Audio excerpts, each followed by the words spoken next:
It was a pretty active weekend here in the tropics where we had two named storms, Kirk and Leslie. But let's check in with what's going on as of Monday morning, that 11 a.m. advisory. Kirk actually this morning now downgraded to just a remnant low as it's lost its center of circulation, its organization. It still has some showers and thunderstorms associated with it, and it will have some gusty winds as it continues to push very quickly off to the west, but no longer being tracked by the National Hurricane Center this morning. We do still have Leslie out in the open Atlantic waters. I'll show you that track here in a second. That's not expected to be a big issue here.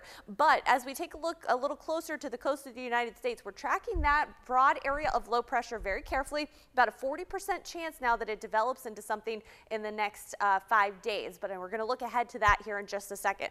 Let's check in with Leslie. 40-mile-per-hour winds moving to the east now at about 5 miles per hour. Yesterday it was moving to the west. It's kind of done a loop-de-loo and is headed back to the east here with the 11 o'clock advisory.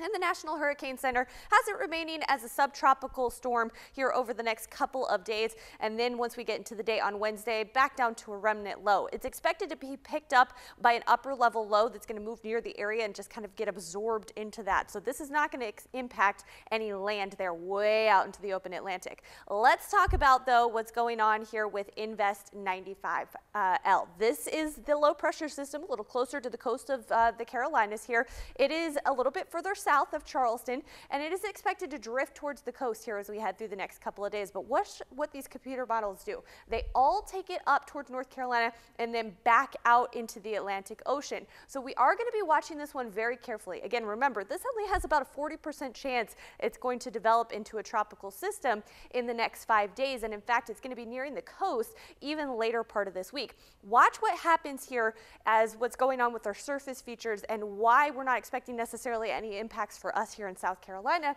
but why we're paying very close attention to this for us here, for those folks there in North Carolina.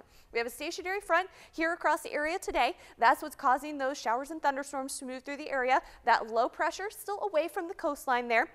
As we head into the day tomorrow, it does start to near the South Carolina coastline. It's going to be moving up to the northwest, still not expected to, again, necessarily develop over the next couple of days. What we're going to watch for here is this front back off to our west. That's going to move quickly towards the coastline as we head into the middle part of the week, and that's what's going to help to push this a little further up to the north and keep it away from South Carolina. However, this could be an impact for those folks there in North Carolina. Even if it doesn't develop into a tropical system, it could bring some of those showers and thunderstorms to the area, potential for some rain with that as well. So that's going to be something that we're going to be paying attention to for those folks because that could impact some of those flooding issues, those ongoing flooding issues that they're experiencing across parts of North Carolina. Again, not a big concern for us right now here in South Carolina because we do think that that front's going to kind of make that connection and push it up to the north and then push it back out into the open Atlantic. Of course, stay tuned because things will develop over the next several days and we'll keep you updated on the latest with all things tropics going forward. I'm meteorologist Chrissy Kohler.